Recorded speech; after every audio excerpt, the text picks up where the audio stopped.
The Pension Beaurepas. Henry James. Chapter 1. I was not rich, on the contrary, and I had been told the Pension Beaurepas was cheap. I had, moreover, been told that a boarding house is a capital place for the study of human nature. I had a fancy for a literary career, and a friend of mine had said to me, "If you mean to write, you ought to go and live in a boarding house. There is no other such place to pick up material." I had read something of this kind in a letter addressed by Stendhal to his sister. I have a passionate desire to know human nature, and have a great mind to live in a boarding house, where people cannot conceal their real characters. I was an admirer of La Chartreuse de Parme, and it appeared to me that one could not do better than follow in the footsteps of its author. I remembered, too, the magnificent boarding house in Balzac's Périgord, the Pension Bourgeoise des Deux Sexes et Autres, kept by Madame Walker, née de Conflans. Magnificent, I mean, as a piece of portraiture. The establishment, as an establishment, was certainly sordid enough, and I hoped for better things from the Pension Beaurepas. This institution was one of the most esteemed in Geneva, and, standing in a little garden of its own, not far from the lake, had a very homely, comfortable, sociable aspect. The regular entrance was, as one might say, at the back, which looked upon the street, or rather upon a little place, adorned like every place in Geneva, great or small, with a fountain. This fact was not prepossessing, for on crossing the threshold you found yourself more or less in the kitchen, encompassed with culinary odors. This, however, was no great matter, for at the Pension Beaurepas there was no attempt at gentility or at concealment of the domestic machinery. The latter was of a very simple sort. Madame Beaurepas was an excellent little old woman. She was very far advanced in life, and had been keeping a pension for 40 years, whose only faults were that she was slightly deaf, that she was fond of a surreptitious pinch of snuff, and that, at the age of 73, she wore flowers in her cap. There was a tradition in the house that she was not so deaf as she pretended, that she feigned this infirmity in order to possess herself of the secrets of her lodgers. But I never subscribed to this theory. I am convinced that Madame Beaurepas had outlived the period of indiscreet curiosity. She was a philosopher, on a matter-of-fact basis. She had been having lodgers for 40 years, and all that she asked of them was that they should pay their bills, make use of the doormat, and fold their napkins. She cared very little for their secrets. "Je n'avais de toutes les causes," she said to me. She had quite ceased to care for individuals, she cared only for types, for categories. Her large observation had made her acquainted with a great number, and her mind was a complete collection of heads. She flattered herself that she knew at a glance where to pigeonhole a newcomer, and if she made any mistakes her deportment never betrayed them.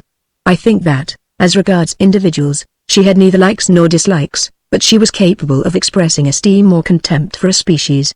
She had her own ways, I suppose, of manifesting her approval, but her manner of indicating the reverse was simple and unvarying. Je trouve quelque est de place. This exhausted her view of the matter. If one of her inmates had put arsenic into the pot au feu, I believe Madame Beaurepas would have contented herself with remarking that the proceeding was out of place. The line of misconduct to which she most objected was an undue assumption of gentility. She had no patience with boarders who gave themselves airs.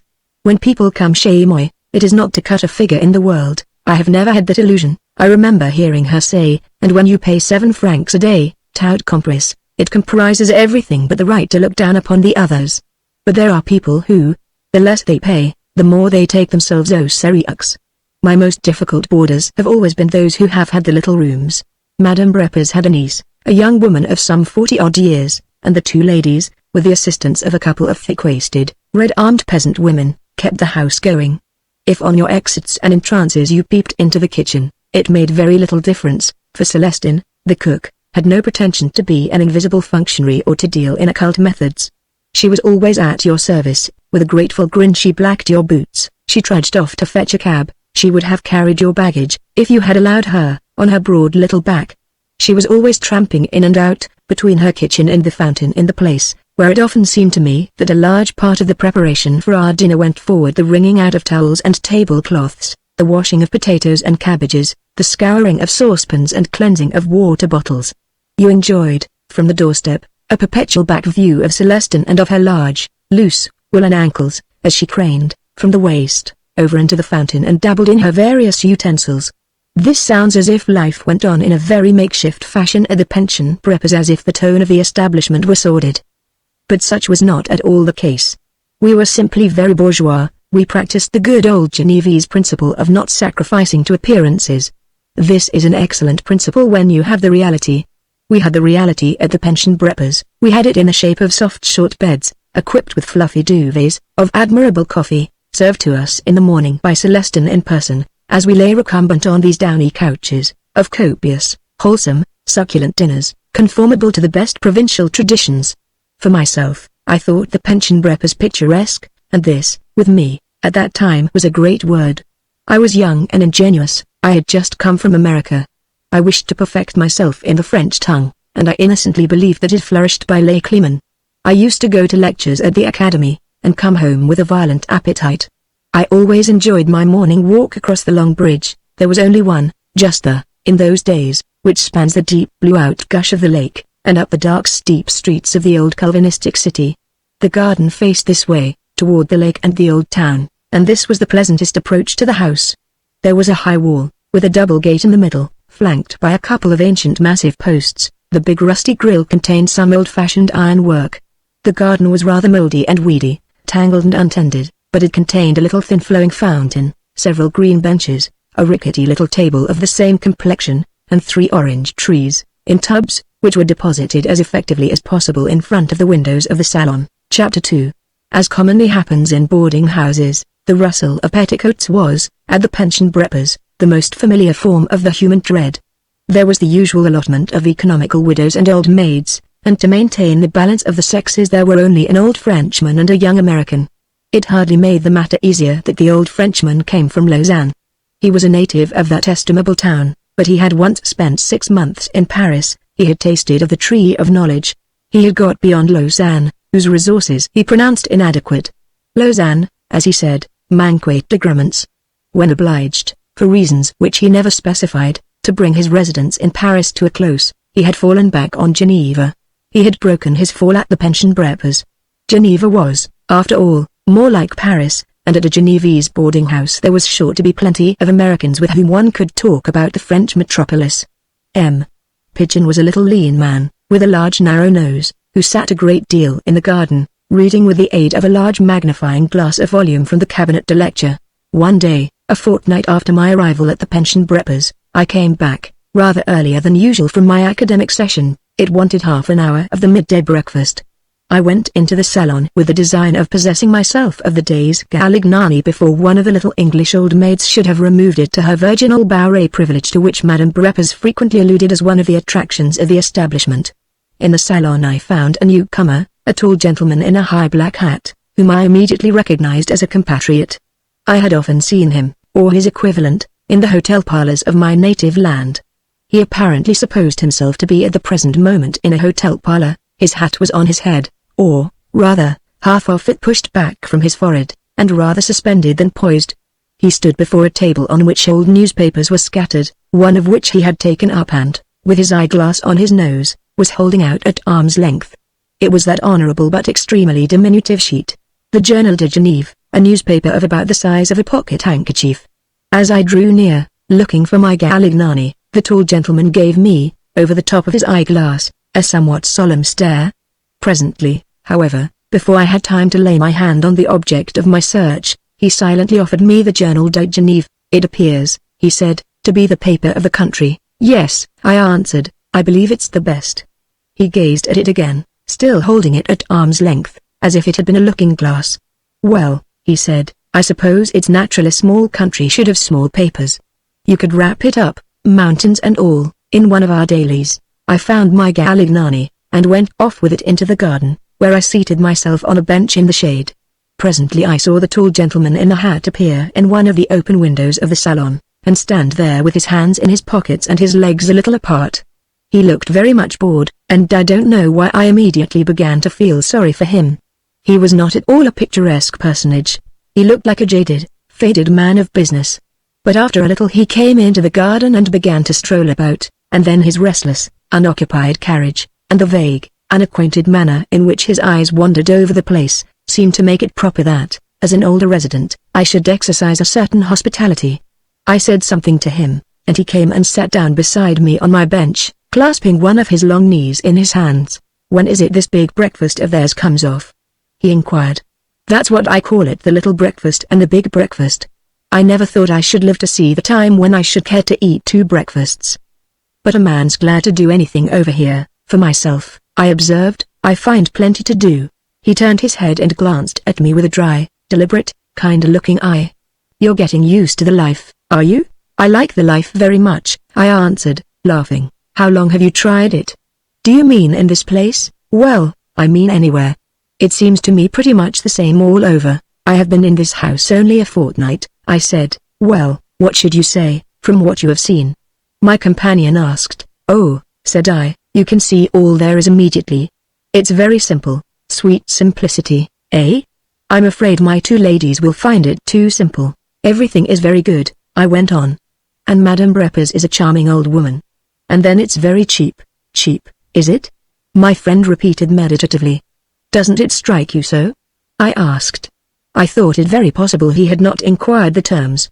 But he appeared not to have heard me. He sat there, clasping his knee and blinking, in a contemplative manner, at the sunshine. Are you from the United States, sir? He presently demanded, turning his head again. Yes, sir, I replied, and I mentioned the place of my nativity. I presumed, he said, that you were American or English. I'm from the United States myself, from New York City. Many of our people here? Not so many as, I believe, there have sometimes been. There are 2 or 3 ladies. Well, my interlocutor declared, I am very fond of ladies' society. I think when it's superior there's nothing comes up to it. I've got 2 ladies here myself, I must make you acquainted with them. I rejoined that I should be delighted, and I inquired of my friend whether he had been long in Europe. Well, it seems precious long, he said, but my time's not up yet. We have been here 14 weeks and a half. Are you traveling for pleasure? I asked. My companion turned his head again and looked at me so long in silence that I at last also turned and met his eyes. No, sir, he said presently. No, sir, he repeated, after a considerable interval. Excuse me, said I, for there was something so solemn in his tone that I feared I had been indiscreet. He took no notice of my ejaculation, he simply continued to look at me. I'm traveling, he said, at last, to please the doctors. They seem to think they would like it. Ah, they sent you abroad for your health. They sent me abroad because they were so confoundedly muddled they didn't know what else to do. That's often the best thing, I ventured to remark. It was a confession of weakness, they wanted me to stop plaguing them. They didn't know enough to cure me, and that's the way they thought they would get round it. I wanted to be cured, I didn't want to be transported. I hadn't done any harm. I assented to the general proposition of the inefficiency of doctors, and asked my companion if he had been seriously ill. I didn't sleep, he said, after some delay. Ah, that's very annoying. I suppose you were overworked. I didn't eat, I took no interest in my food. Well, I hope you both eat and sleep now, I said. I couldn't hold a pen, my neighbor went on. I couldn't sit still. I couldn't walk from my house to the cars and it's only a little way. I lost my interest in business. You needed a holiday, I observed.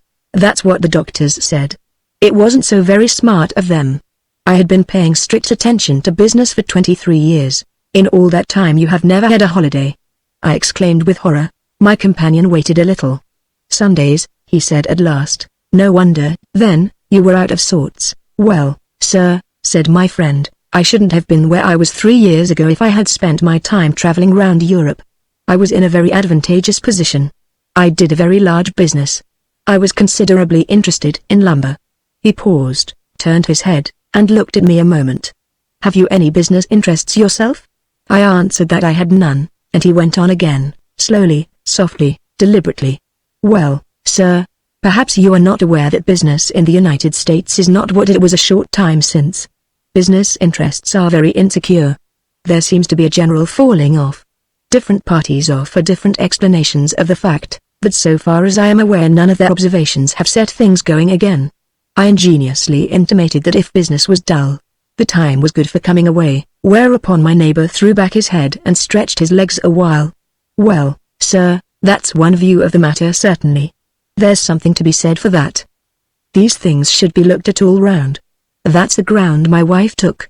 That's the ground, he added in a moment, that a lady would naturally take, and he gave a little dry laugh. You think it's slightly illogical, I remarked. Well, sir, the ground I took was, that the worse a man's business is, the more it requires looking after. I shouldn't want to go out to take a walk, not even to go to church if my house was on fire. My firm is not doing the business it was. It's like a sick child, it requires nursing. What I wanted the doctors to do was to fix me up, so that I could go on at home. I'd have taken anything they'd have given me, and as many times a day. I wanted to be right there. I had my reasons, I have them still.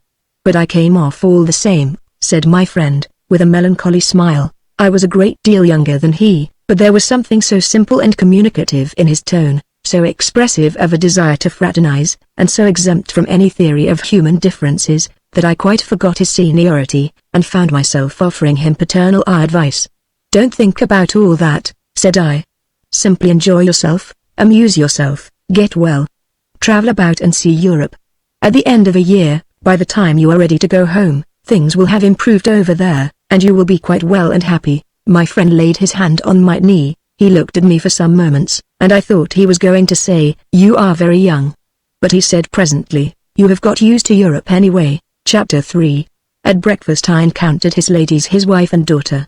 They were placed, however, at a distance from me, and it was not until the pensionnaires had dispersed, and some of them, according to custom, had come out into the garden, that he had an opportunity of making me acquainted with them. "Will you allow me to introduce you to my daughter?"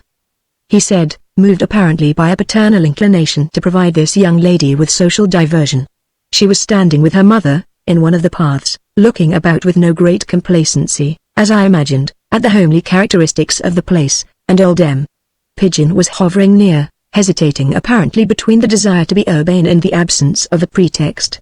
"Mrs. Ruck, Miss Sophie Ruck," said my friend, leading me up. Mrs. Ruck was a large, plump, light-colored person, with a smooth fair face, a somnolent eye, and an elaborate coiffure. Miss Sophie was a girl of 21, very small and very pretty, what I suppose would have been called a lively brunette. Both of these ladies were attired in black silk dresses, very much trimmed. They had an air of the highest elegance. "Do you think highly of this pension?" inquired Mrs. Ruck, after a few preliminaries. "It's a little rough, but it seems to me comfortable," I answered. "Does it take a high rank in Geneva?" Mrs. Ruck pursued. "I imagine it enjoys a very fair fame," I said, smiling. "I should never dream of comparing it to a New York boarding house," said Mrs. Ruck. "It's quite a different style," her daughter observed. Miss Ruck had folded her arms, she was holding her elbows with a pair of white little hands, and she was tapping the ground with a pretty little foot. "We hardly expected to come to a pension," said Mrs. Ruck. "But we thought we would try, we had heard so much about Swiss pensions. I was saying to Mr. Ruck that I wondered whether this was a favorable specimen. I was afraid we might have made a mistake. We knew some people who had been here, they thought everything of Madame Beaurepas," said Miss Sophie. "They said she was a real friend. Mr. and Mrs. Parker, perhaps you have heard her speak of them," Mrs. Ruck pursued. "Madame Beaurepas has had a great many Americans. She is very fond of Americans," I replied. "Well, I must say I should think she would be, if she compares them with some others." "Mother is always comparing," observed Miss Ruck. "Of course I am always comparing," rejoined the elder lady. "I never had a chance till now. I never knew my privileges. Give me an American." And Mrs. Ruck indulged in a little laugh. "Well, I must say there are some things I like over here," said Miss Sophie, with courage. And indeed I could see that she was a young woman of great decision. "You like the shops, that's what you like," her father affirmed. The young lady addressed herself to me, without heeding this remark. "I suppose you feel quite at home here." "Oh, he likes it, he has got used to the life," exclaimed Mr. Ruck. "I wish you'd teach Mr. Ruck," said his wife. "It seems as if he couldn't get used to anything." "I'm used to you, my dear," the husband retorted, giving me a humorous look. "He's intensely restless," continued Mrs. Ruck. "That's what made me want to come to a pension. I thought he would settle down more." "I don't think I am used to you, after all," said her husband. In view of a possible exchange of conjugal repartee, I took refuge in conversation with Miss Ruck, who seemed perfectly able to play her part in any colloquy.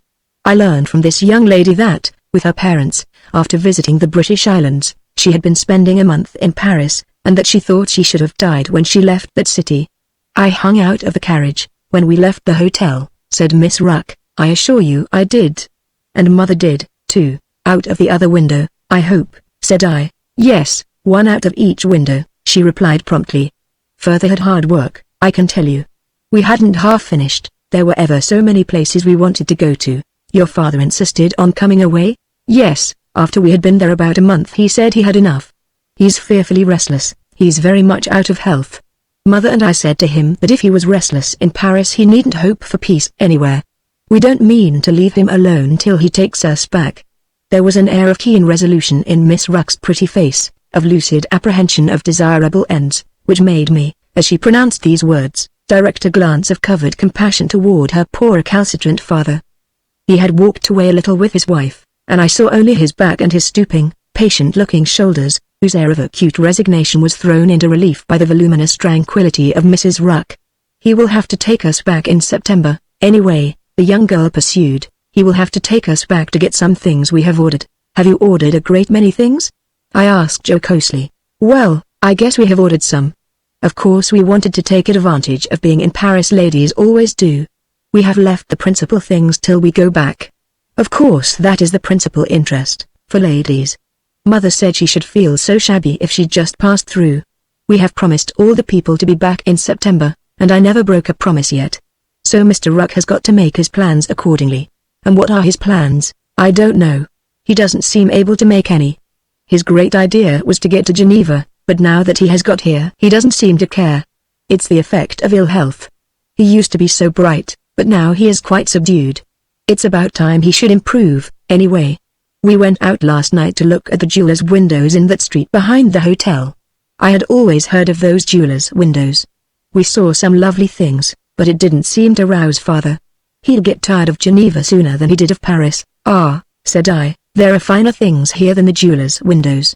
We are very near some of the most beautiful scenery in Europe. I suppose you mean the mountains." "Well, we have seen plenty of mountains at home. We used to go to the mountains every summer. We are familiar enough with the mountains. Aren't we, Mother?" the young lady demanded, appealing to Mrs. Ruck, who, with her husband, had drawn near again. "Aren't we what?" inquired the elder lady.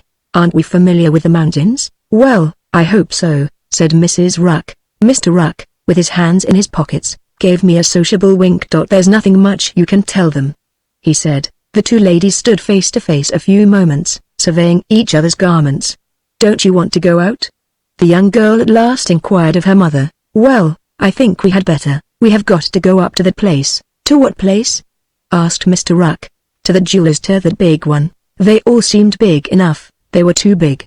And Mr. Ruck gave me another wink. "That one where we saw the blue cross," said his daughter. "Oh, come, what do you want of that blue cross?" poor Mr. Ruck demanded. "She wants to hang it on a black velvet ribbon and tie it round her neck," said his wife. "A black velvet ribbon? No, I thank you," cried the young lady. "Do you suppose I would wear that cross on a black velvet ribbon? On a nice little gold chain, if you please, a little narrow gold chain, like an old-fashioned watch chain. That's the proper thing for that blue cross. I know the sort of chain I mean. I'm going to look for one." "Well, I want a thing," said Miss Ruck, with decision. "I can generally find it. Look here, Sophie," her father urged. "You don't want that blue cross." "I do want it. I happen to want it." And Sophie glanced at me with a little laugh. Her laugh, which in itself was pretty, suggested that there were various relations in which one might stand to Miss Ruck, but I think I was conscious of a certain satisfaction in not occupying the paternal one. "Don't worry the poor child," said her mother. "Come on, Mother," said Miss Ruck. "We are going to look about a little," explained the elder lady to me, by way of taking leave. "I know what that means," remarked Mr. Ruck, as his companions moved away. He stood looking at them a moment, while he raised his hand to his head, behind, and stood rubbing it a little, with a movement that displaced his hat.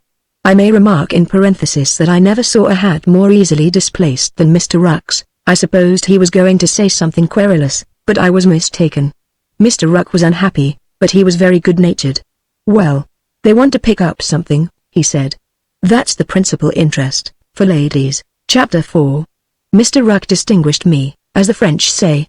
He honored me with his esteem, and, as the days elapsed, with a large portion of his confidence. Sometimes he bored me a little, for the tone of his conversation was not cheerful, tending as it did almost exclusively to a melancholy dirge over the financial prostration of our common country. "No, sir, business in the United States is not what it once was," he found occasion to remark several times a day.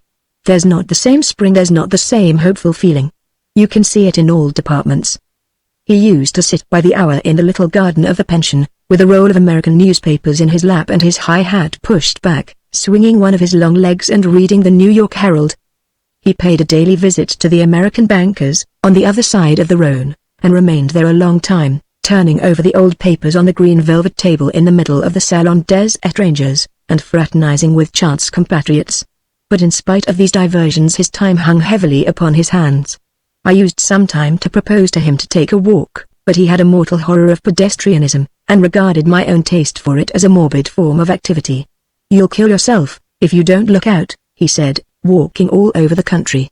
"I don't want to walk round that way, I ain't a postman." Briefly speaking, Mr. Ruck had few resources. His wife and daughter, on the other hand, it was to be supposed, were possessed of a good many that could not be apparent to an unobtrusive young man. They also sat a great deal in the garden or in the salon, side by side, with folded hands, contemplating material objects, and were remarkably independent of most of the usual feminine aids to idleness like literature, tapestry, the use of the piano. They were, however, much fonder of locomotion than their companion, and I often met them in the Rue du Rhône and on the quays, loitering in front of the jewelers' windows. They might have had a cavalier in the person of old M. Pigeon, who possessed a high appreciation of their charms, but who, owing to the absence of a common idiom, was deprived of the pleasures of intimacy. He knew no English, and Mrs. Ruck and her daughter had, as it seemed, an incurable mistrust of the beautiful tongue which, as the old man endeavored to impress upon them, was preeminently the language of conversation. "They have a tournure de princesse a distinction supreme," he said to me. "One is surprised to find them in a little pension, at 7 francs a day." "Oh, they don't come for economy," I answered. "They must be rich, they don't come for my beaux yeux for mine," said M. Pigeon, sadly. "Perhaps it's for yours, young man." "Je vous recommande la mienne." I reflected a moment. "They came on account of Mr. Ruck because at hotels he's so restless." M. Pigeon gave me a knowing nod. "Of course he is, with such a wife as that a femme superbe. Madame Ruck is preserved in perfection a miraculous frauche. I like those large, fair, quiet women, they are often, dans l'intimate, the most agreeable. I'll warrant you that at heart Madame Ruck is a finished coquette." "I rather doubt it," I said. "You suppose her cold?" "Ne vous wife pas. It is a matter in which I have nothing at stake." "You young Americans are droll," said M. Pigeon. "You never have anything at stake. But the little one, for example, I'll warrant you she's not cold. She is admirably made, she is very pretty, she is very pretty. Vous stites sailor Danton. When you pay compliments to Mademoiselle Ruck, I hope that's not the way you do it." "I don't pay compliments to Mademoiselle Ruck." "Ah, decidedly," said M. Pigeon, "you young Americans are droll. I should have suspected that these two ladies would not especially commend themselves to Madame Beaurepas, that as a maîtresse de salon, which she in some degree aspired to be, she would have found them wanting in a certain flexibility of deportment. But I should have gone quite wrong. Madame Beaurepas had no fault at all to find with her new pensionnaires. "I have no observation whatever to make about them," she said to me one evening. "I see nothing in those ladies which is at all déplacé. They don't complain of anything, they don't meddle, they take what's given them. They leave me tranquil. The Americans are often like that." "Often, but not always," Madame Beaurepas pursued. "We are to have a specimen tomorrow of a very different sort." "An American?" I inquired. "Two Americans, a mother and a daughter?" "There are Americans and Americans. When you are difficiles, you are more so than anyone, and when you have pretensions for example, it's serious. I foresee that with this little lady everything will be serious, beginning with her café au lait. She has been staying at the pension Chamouset, my concurrent, you know, farther up the street, but she is coming away because the coffee is bad. She holds to her coffee, it appears. I don't know what liquid Madame Chamouset may have invented, but we will do the best we can for her. Only, I know she will make me des histoires about something else. She will demand a new lamp for the salon, vous allez voir cela. She wishes to pay but 11 francs a day for herself and her daughter, tout compris, and for their 11 francs they expect to be lodged like princesses. But she is very ladylike, isn't that what you call it in English? Oh, poor sailor, she is ladylike. I caught a glimpse on the morrow of this ladylike person, who was arriving at her new residence as I came in from a walk. She had come in a cab, with her daughter and her luggage, and, with an air of perfect softness and serenity, she was disputing the fare as she stood among her boxes, on the steps. She addressed her cabman in a very English accent, but with extreme precision and correctness. "I wish to be perfectly reasonable, but I don't wish to encourage you in exorbitant demands. With 1.5 francs you are sufficiently paid." It is not the custom at Geneva to give a poor boy for so short a drive. I have made inquiries, and I find it is not the custom, even in the best families. I am a stranger, yes, but I always adopt the custom of the native families.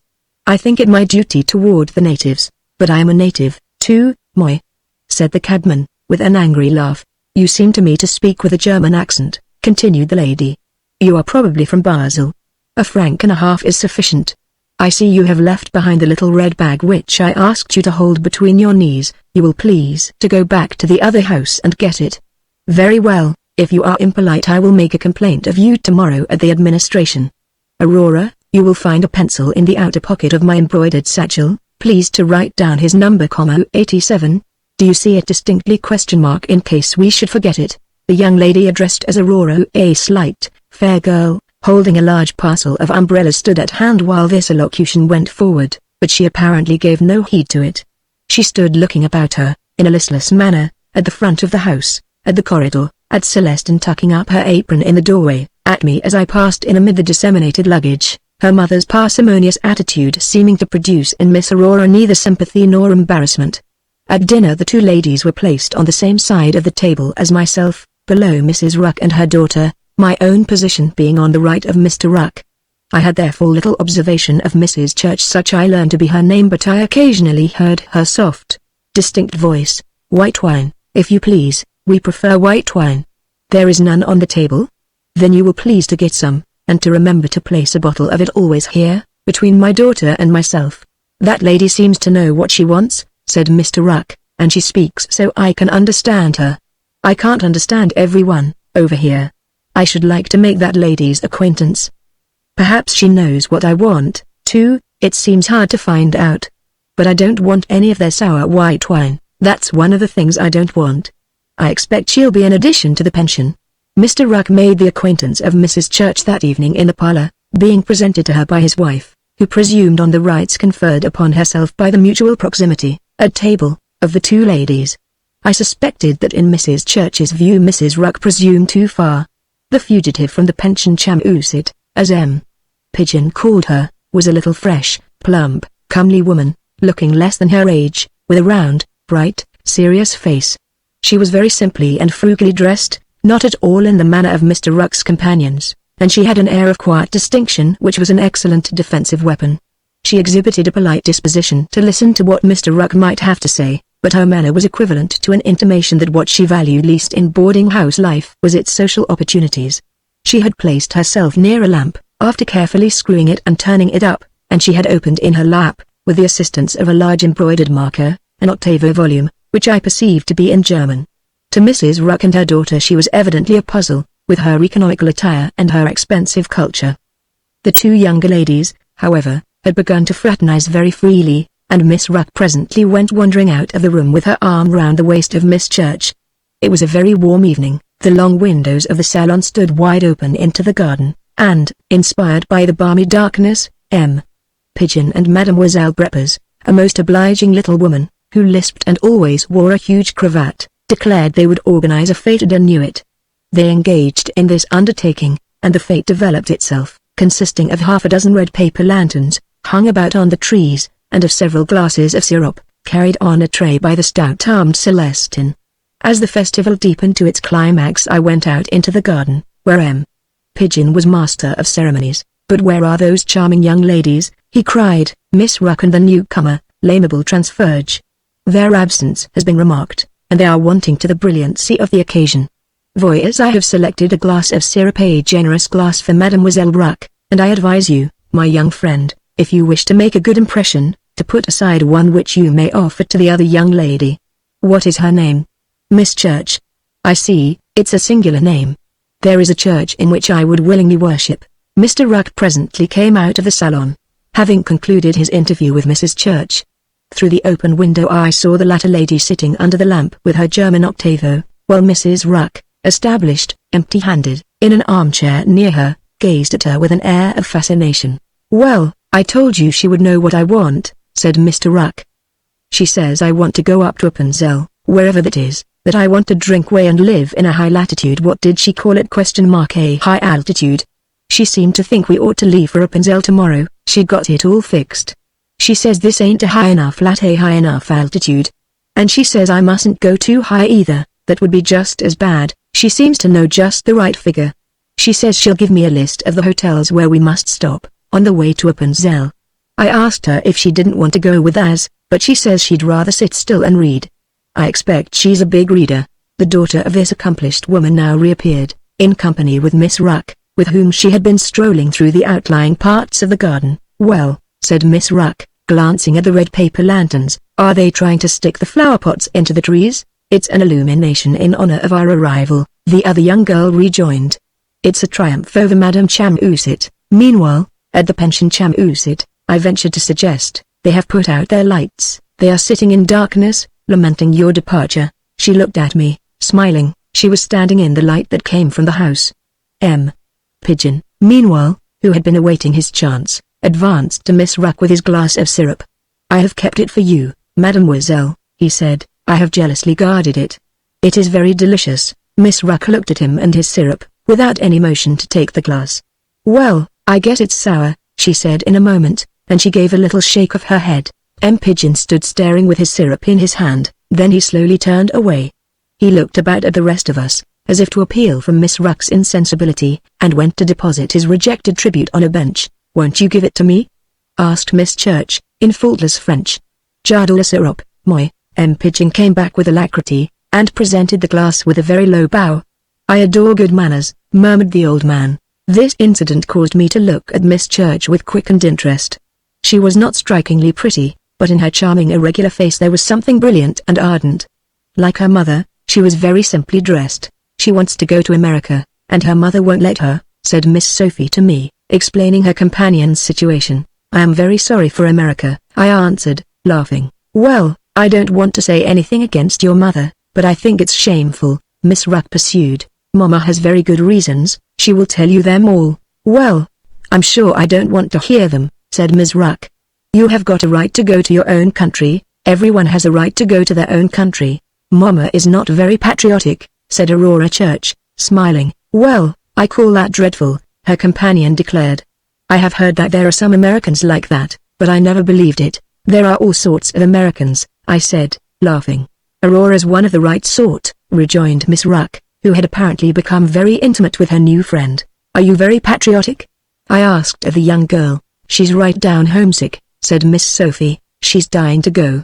If I were you, my mother would have to take me. Mama is going to take me to Dresden." "Well, I declare I never heard of anything so dreadful," cried Ms. Ruck. "It's like something in a story." "I never heard there was anything very dreadful in Dresden," I interposed. Miss Ruck looked at me a moment. "Well, I don't believe you are a good American," she replied, "and I never supposed you were. You had better go in there and talk to Mrs. Church. Dresden is really very nice, isn't it?" I asked of her companion. "It isn't nice if you happen to prefer New York," said Miss Sophie. "Miss Church prefers New York. Tell him you are dying to see New York, it will make him angry," she went on. "I have no desire to make him angry," said Aurora, smiling. "It is only Miss Ruck who can do that," I rejoined. "Have you been a long time in Europe?" "Always." "I call that wicked," Miss Sophie declared. "You might be in a worse place," I continued. "I find Europe very interesting." Miss Ruck gave a little laugh. "I was saying that you wanted to pass for a European." "Yes, I want to pass for a Dalmatian." Miss Ruck looked at me a moment. "Well, you had better not come home," she said. "No one will speak to you." "Were you born in these countries?" I asked of her companion. "Oh, no, I came to Europe when I was a small child. But I remember America a little, and it seems delightful. Wait till you see it again. It's just too lovely," said Miss Sophie. "It's the grandest country in the world," I added. Miss Ruck began to toss her head. "Come away, my dear," she said. "If there's a creature I despise, it's a man that tries to say funny things about his own country. Don't you think one can be tired of Europe?" Aurora asked, lingering. "Possibly after many years. Further was tired of it after 3 weeks," said Ms. Ruck. "I have been here 16 years, her friend went on, looking at me with a charming intentness, as if she had a purpose in speaking. "It used to be for my education. I don't know what it's for now." "She's beautifully educated," said Ms. Ruck. "She knows 4 languages. I am not very sure that I know English." "You should go to Boston," cried Miss Sophie. "They speak splendidly in Boston." "Gerstmanriv," said Aurora, still looking at me. Have you been all over Europe? I asked. In all the different countries? She hesitated a moment. Everywhere that there's a pension. Mama is devoted to pensions. We have lived, at one time or another, in every pension in Europe. Well, I should think you had seen about enough, said Ms. Ruck. It's a delightful way of seeing Europe, Aurora rejoined, with her brilliant smile. You may imagine how it has attached me to the different countries. I have such charming souvenirs. There is a pension awaiting us now at Dresden, 8 francs a day, without wine. That's rather dear. Mama means to make them give us wine. Mama is a great authority on pensions. She is known, that way, all over Europe. Last winter we were in Italy, and she discovered one at Piacenza, 4 francs a day. We made economies. Your mother doesn't seem to mingle much, observed Miss Ruck, glancing through the window at the scholastic attitude of Mrs. Church. No, she doesn't mingle, except in the native society. Though she lives in pensions, she detests them. Why does she live in them, then? Asked Miss Sophie, rather resentfully. Oh, because we are so poor. It's the cheapest way to live. We have tried having a cook, but the cook always steals. Mama used to set me to watch her. That's the way I passed my Junus, my Belgianus. We are frightfully poor, the young girl went on, with the same strange frankness, a curious mixture of girlish grace and conscious cynicism. Noonavans parlez-vous. That's one of the reasons we don't go back to America. Mama says we can't afford to live there. Well, anyone can see that you're an American girl, Miss Ruck remarked, in a consolatory manner. I can tell an American girl a mile off. You've got the American style. I'm afraid I haven't the American toilette, said Aurora, looking at the other's superior splendor. Well, your dress was cut in France, anyone can see that. Yes, said Aurora, with a laugh, my dress was cut in France at Avranches. Well, you've got a lovely figure, anyway, pursued her companion. Ah, said the young girl, at Avranches, too, my figure was admired. And she looked at me askance, with a certain coquetry. But I was an innocent youth, and I only looked back at her, wondering. She was a great deal nicer than Miss Ruck, and yet Miss Ruck would not have said that. I try to be like an American girl, she continued. I do my best, though Mama doesn't at all encourage it. I am very patriotic. I try to copy them, though Mama has brought me up à la Française, that is, as much as one can in pensions. For instance, I have never been out of the house without Mama. Oh, never, never. But sometimes I despair. American girls are so wonderfully frank. I can't be frank, like that. I am always afraid. But I do what I can, as you see. Excuses du peu. I thought this young lady at least as outspoken as most of her unexpatriated sisters. There was something almost comical in her despondency. But she had by no means caught, as it seemed to me, the American tone. Whatever her tone was, however, it had a fascination. There was something dainty about it, and yet it was decidedly audacious. The young ladies began to stroll about the garden again, and I enjoyed their society until M. Pigeon's festival came to an end. Chapter 5. Mr. Ruck did not take his departure for Rapunzel on the morrow, in spite of the eagerness to witness such an event which he had attributed to Mrs. Church. He continued, on the contrary, for many days after, to hang about the garden, to wander up to the banker's and back again, to engage in desultory conversation with his fellow boarders, and to endeavor to assuage his constitutional restlessness by perusal of the American journals. But on the morrow I had the honor of making Mrs. Church's acquaintance. She came into the salon, after the midday breakfast, with her German octavo under her arm, and she appealed to me for assistance in selecting a quiet corner. Would you very kindly, she said, move that large footstool a little more this way?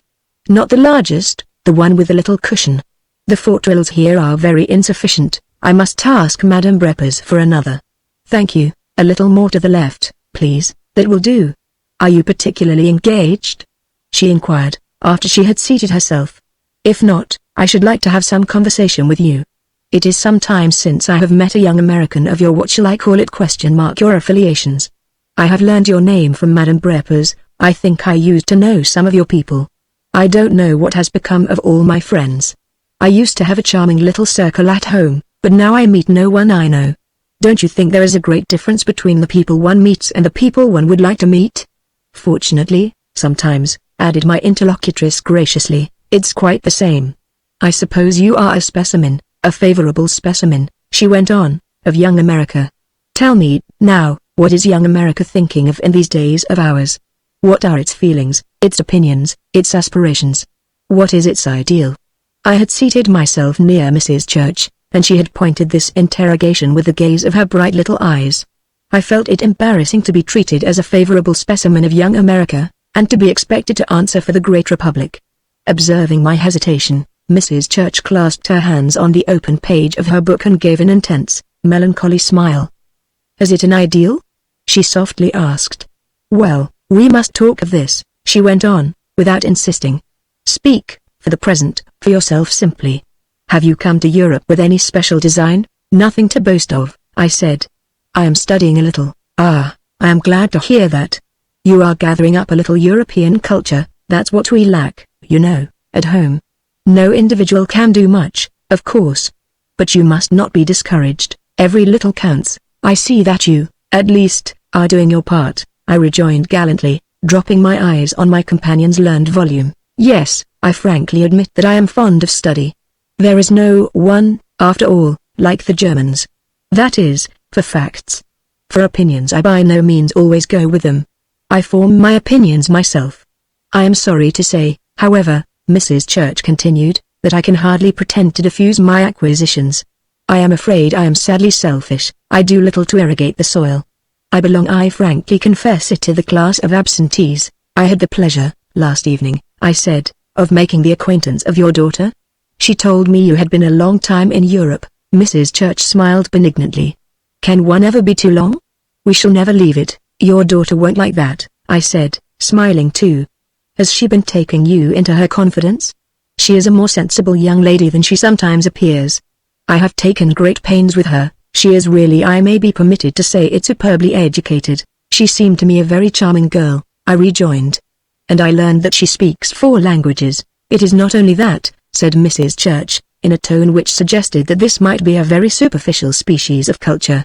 "She has made what we called efforts, such as I suppose you are making now.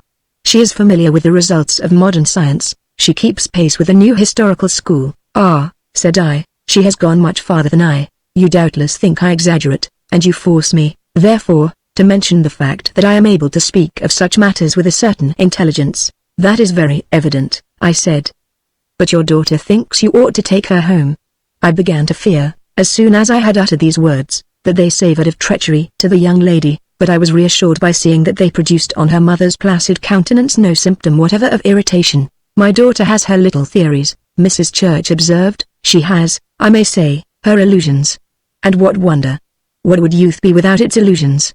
Aurora has a theory that she would be happier in New York, in Boston, in Philadelphia, than in one of the charming old cities in which our lot is cast. But she is mistaken, that is all. We must allow our children their illusions, must we not? But we must watch over them." Although she herself seemed proof against discomposure, I found something vaguely irritating in her soft, sweet positiveness. "American cities," I said, "are the paradise of young girls." "Do you mean," asked Mrs. Church, "that the young girls who come from those places are angels?" "Yes," I said, resolutely. "This young lady, what is her odd name, with whom my daughter has formed a somewhat precipitate acquaintance, is Miss Ruck an angel? But I won't force you to say anything uncivil. It would be too cruel to make a single exception." "Well," said I, "at any rate, in America young girls have an easier lot. They have much more liberty." My companion laid her hand for an instant on my arm. "My dear young friend, I know America, I know the conditions of life there, so well. There is perhaps no subject on which I have reflected more than on our national idiosyncrasies." "I am afraid you don't approve of them," said I, a little brutally. Brutal indeed my proposition was, and Mrs. Church was not prepared to assent to it in this rough shape. She dropped her eyes on her book, with an air of acute meditation. Then, raising them, "We are very crude," she softly observed. "We are very crude." Lest even this delicately uttered statement should seem to savour of the vice that she deprecated, she went on to explain. "There are 2 classes of minds, you know, those that hold back, and those that push forward. My daughter and I are not pushers, we move with little steps. We like the old, trodden paths, we like the old world." "Ah," said I, "you know what you like, there is a great virtue in that." "Yes, we like Europe, we prefer it. We like the opportunities of Europe, we like the rest. There is so much in that, you know. The world seems to me to be hurrying, pressing forward so fiercely, without knowing where it is going. Whither? I often ask, in my little quiet way. But I have yet to learn that anyone can tell me." "You're a great conservative," I observed, While I wondered whether I myself could answer this inquiry, Mrs. Church gave me a smile which was equivalent to a confession. I wish to retain a little, just a little. Surely, we have done so much, we might rest a while, we might pause. That is all my feeling, just to stop a little, to wait. I have seen so many changes. I wish to draw in, to hold back, to hold back. You shouldn't hold your daughter back, I answered, laughing and getting up. I got up, not by way of terminating our interview, for I perceived Mrs. Church's exposition of her views to be by no means complete, but in order to offer a chair to Miss Aurora, who at this moment drew near.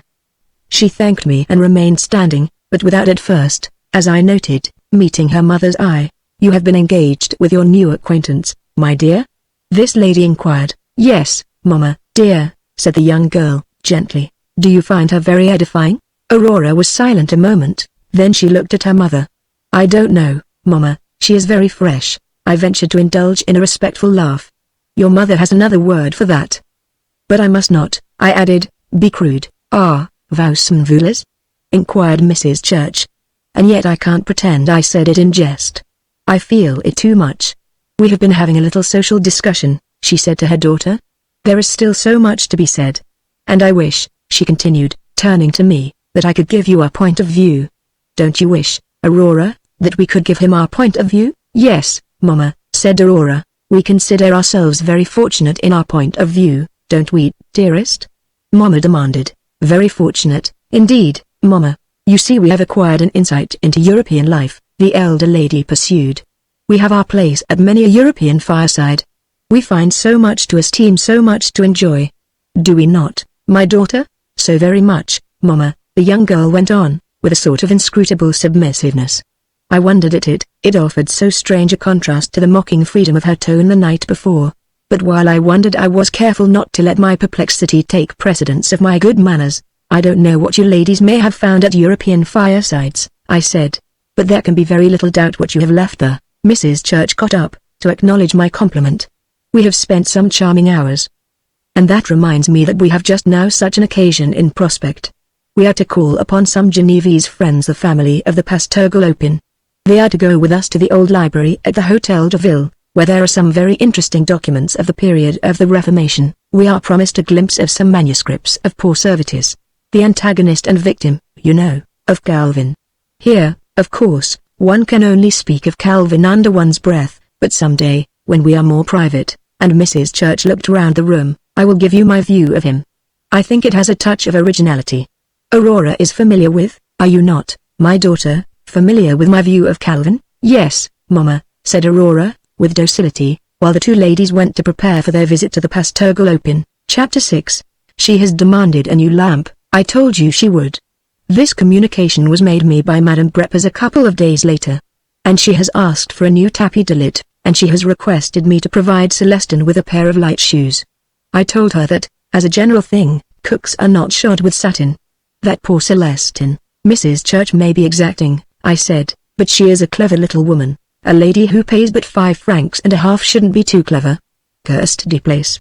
I don't like the type. What type do you call Mrs. Church's? Mon Dieu, said Madame Beaurepas, cursed underseas moments comme vous enneves, qui prominent le fil. She is trying to marry her daughter? I don't think she's of that sort, but Madame Beaurepas shrewdly held to her idea. She is trying it in her own way, she does it very quietly. She doesn't want an American, she wants a foreigner. And she wants a Mari Serieux. But she is traveling over Europe in search of one. She would like a magistrate, a gros bonnet of some kind, a professor or a deputy. I am very sorry for the poor girl, I said, laughing. You needn't pity her too much, she's a sly thing. Ah, for that, no. I exclaimed. She's a charming girl. Madame Beaurepas gave an elderly grin. She has hooked you, eh? But the mother won't have you. I developed my idea, without heeding this insinuation. She's a charming girl, but she is a little odd. It's a necessity of her position. She is less submissive to her mother than she has to pretend to be. That's in self-defense, it's to make her life possible. She wishes to get away from her mother, continued Madame Beaurepas. She wishes to carry les champs, she wishes to go to America, her native country, precisely. And she will certainly go, I hope so. I rejoined, some fine morning or evening she will go off with a young man, probably with a young American. Allons donc, said I, with disgust. That will be quite American enough, pursued my cynical hostess. I have kept a boarding house for 40 years. I have seen that type. Have such things as that happened Shave House? I asked. Everything has happened chez moi. But nothing has happened more than once. Therefore this won't happen here. It will be at the next place they go to, or the next. Besides, here there is no young American pour la partie none except you, monsieur. You are susceptible, but you are too reasonable. It's lucky for you I am reasonable, I answered. It's thanks to that fact that you escape a scolding. One morning, about this time, instead of coming back to breakfast at the pension, after my lectures at the academy, I went to partake of this meal with a fellow student, at an ancient eating house in the collegiate quarter. On separating from my friend, I took my way along the charming public walk known in Geneva as the Trub, a shady terrace, of immense elevation, overhanging a portion of the lower town. There are spreading trees and well-worn benches, and over the tiles and chimneys of the Beaurepas there is a view of the snow-crested Alps. On the other side, as you turn your back to the view, the promenade is overlooked by a row of tall, sober-faced hotels, the dwellings of the local aristocracy. I was very fond of the place, and often resorted to it to stimulate my sense of the picturesque. Presently, as I lingered there on this occasion, I became aware that a gentleman was seated not far from where I stood, with his back to the Alpine chain, which this morning was brilliant and distinct, and a newspaper, unfolded, in his lap. He was not reading, however. He was staring before him in gloomy contemplation. I don't know whether I recognized first the newspaper or its proprietor. One, in either case, would have helped me to identify the other. One was the New York Herald. The other, of course, was Mr. Ruck. As I drew nearer, he transferred his eyes from the stony, high-featured masks of the grey old houses on the other side of the terrace, and I knew by the expression of his face just how he had been feeling about these distinguished abodes. He had made up his mind that their proprietors were a dusky, narrow-minded, unsociable company, plunging their roots into a superfluous past. I endeavored, therefore, as I sat down beside him, to suggest something more impersonal. "That's a beautiful view of the Alps," I observed. "Yes," said Mr. Ruck, without moving, "I've examined it. Fine thing, in its way fine thing. Beauties of nature, that sort of thing. We came up on purpose to look at it." "Your ladies, then, have been with you?" "Yes, they are just walking round. They're awfully restless. They keep saying I'm restless, but I'm as quiet as a sleeping child to them. It takes," he added in a moment, dryly, "the form of shopping." "Are they shopping now?" "Well, if they ain't, they're trying to. They told me to sit here a while, and they just walk round. I generally know what that means. But that's the principal interest for ladies," he added, retracting his irony. "We thought we'd come up here and see the cathedral. Mrs. Church seemed to think it a dead loss that we shouldn't see the cathedral, especially as we hadn't seen many yet. And I had to come up to the bankers anyway. Well, we certainly saw the cathedral. I don't know as we are any the better for it, and I don't know as I should know it again. But we saw it, anyway. I don't know as I should want to go there regularly, but I suppose it will give us, in conversation, a kind of hold on Mrs. Church, eh? I guess we want something of that kind. Well," Mr. Ruck continued, "I stepped in at the bankers to see if there wasn't something, and they handed me out a Herald. I hope the Herald is full of good news," I said. "Can't say it is." "D.D. bad news? Political?" I inquired, "or commercial?" "Oh, hang politics. It's business, sir. There ain't any business. It's all gone to," and Mr. Ruck became profane. 9 failures in one day. What do you say to that? "I hope they haven't injured you," I said. "Well, they haven't helped me much. So many houses on fire, that's all. If they happen to take place in your own street, they don't increase the value of your property. When mine catches, I suppose they'll write and tell me one of these days, when they've got nothing else to do. I didn't get a blessed letter this morning. I suppose they think I'm having such a good time over here it's a pity to disturb me. If I could attend to business for about half an hour, I'd find out something. But I can't, and it's no use talking. The state of my health was never so unsatisfactory as it was about 5 o'clock this morning. "I am very sorry to hear that," I said, "and I recommend you strongly not to think of business." "I don't," Mr. Ruck replied. "I'm thinking of cathedrals, I'm thinking of the beauties of nature. Come," he went on, turning round on the bench and leaning his elbow on the parapet, "I'll think of those mountains over there. They are pretty, certainly. Can't you get over there?" "Over where?" "Over to those hills. Don't they run a train right up?" "You can go to Chamonix," I said. You can go to Grindelwald and Zermatt and 50 other places. You can't go by rail, but you can drive. All right, we'll drive, and not in a one-horse concern, either. Yes, Chamouni is one of the places we put down. I hope there are a few nice shops in Chamouni. Mr. Ruck spoke with a certain quickened emphasis, and in a tone more explicitly humorous than he commonly employed. I thought he was excited, and yet he had not the appearance of excitement. He looked like a man who has simply taken, in the face of disaster, a sudden, somewhat imaginative, resolution not to worry. He presently twisted himself about on his bench again and began to watch for his companions. "Well, they are walking round," he resumed. "I guess they've hit on something, somewhere. And they've got a carriage waiting outside of that archway too. They seem to do a big business in archways here, don't they? They like to have a carriage to carry home the things, those ladies of mine. Then they're sure they've got them." The ladies, after this, to do them justice, were not very long in appearing. They came toward us, from under the archway to which Mr. Ruck had somewhat invidiously alluded, slowly and with a rather exhausted step and expression. My companion looked at them a moment, as they advanced. "They're tired," he said softly. "When they're tired, like that, it's very expensive." "Well," said Mrs. Ruck, "I'm glad you've had some company." Her husband looked at her, in silence, through narrowed eyelids, and I suspected that this gracious observation on the lady's part was prompted by a restless conscience. Miss Sophie glanced at me with her little straightforward air of defiance. "It would have been more proper if we had had the company. Why didn't you come after us, instead of sitting there?" she asked of Mr. Ruck's companion. "I was told by your father," I explained, "that you were engaged in sacred rites." Miss Ruck was not gracious, though I doubt whether it was because her conscience was better than her mother's. "Well, for a gentleman there is nothing so sacred as ladies' society," replied Miss Ruck, in the manner of a person accustomed to giving neat retorts. "I suppose you refer to the cathedral," said her mother. "Well, I must say, we didn't go back there. I don't know what it may be of a Sunday, but it gave me a chill." "We discovered the loveliest little lace shop," observed the young girl, with a serenity that was superior to bravado. Her father looked at her a while, then turned about again, leaning on the parapet, and gazed away at the hills. "Well, it was certainly cheap," said Mrs. Ruck, also contemplating the Alps. "We are going to Chamouni," said her husband. "You haven't any occasion for lace at Chamouni." "Well, I'm glad to hear you have decided to go somewhere," rejoined his wife.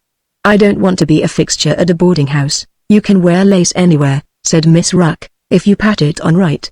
That's the great thing, with lace. I don't think they know how to wear lace in Europe. I know how I mean to wear mine, but I mean to keep it till I get home." Her father transferred his melancholy gaze to her elaborately appointed little person. There was a great deal of very new-looking detail in Miss Ruck's appearance. Then, in a tone of voice quite out of consonance with his facial despondency, "Have you purchased a great deal?" he inquired. "I have purchased enough for you to make a fuss about." "He can't make a fuss about that," said Mrs. Ruck. "Well, you'll see," declared the young girl with a little sharp laugh. But her father went on, in the same tone, "Have you got it in your pocket? Why don't you put it on? Why don't you hang it round you?" "I'll hang it round you, if you don't look out," cried Miss Sophie. "Don't you want to show it to this gentleman?" Mr. Ruck continued. "Mercy, how you do talk about that lace," said his wife. "Well, I want to be lively. There's every reason for it. We're going to Chamouni. You're restless, that's what's the matter with you." And Mrs. Ruck got up. "No, I ain't," said her husband. "I never felt so quiet. I feel as peaceful as a little child." Mrs. Ruck, who had no sense whatever of humor, looked at her daughter and at me. "Well, I hope you'll improve," she said. "Send in the bills," Mr. Ruck went on, rising to his feet. "Don't hesitate, Sophie. I don't care what you do now. In for a penny, in for a pound." Miss Ruck joined her mother, with a little toss of her head, and we followed the ladies to the carriage.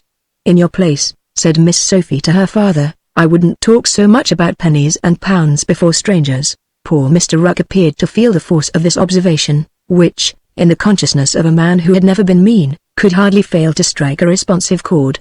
He colored a little, and he was silent. His companions got into their vehicle, the front seat of which was adorned with a large parcel. Mr. Ruck gave the parcel a little poke with his umbrella, and then, turning to me with a rather grimmily penitential smile, "After all," he said, "for the ladies that's the principal interest." Chapter 7.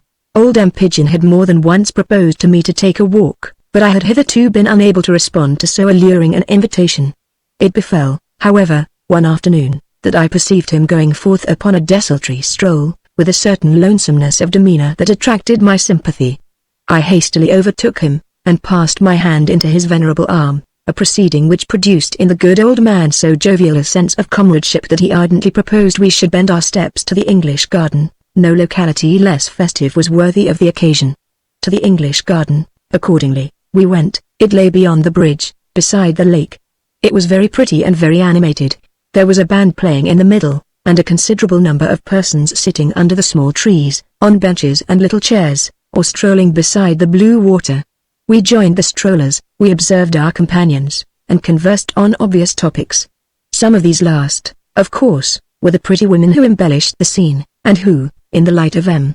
Pigeon's comprehensive criticism, appeared surprisingly numerous. He seemed bent upon our making up our minds as to which was the prettiest, and as this was an innocent game I consented to play at it. Suddenly M. Pigeon stopped, pressing my arm with the liveliest emotion. La voilà, the prettiest," he quickly murmured, coming toward us, in a blue dress, with the other. It was at the other I was looking, for the other, to my surprise, was our interesting fellow pensioner, the daughter of a vigilant mother. M. Pigeon, meanwhile, had redoubled his exclamations. He had recognized Miss Sophie Ruck. "Oh, la belle rencontre, nos aimables convives, the prettiest girl in the world." In effect, we immediately greeted and joined the young ladies, who, like ourselves, were walking arm in arm and enjoying the scene. "I was citing you with admiration to my friend even before I had recognized you," said M.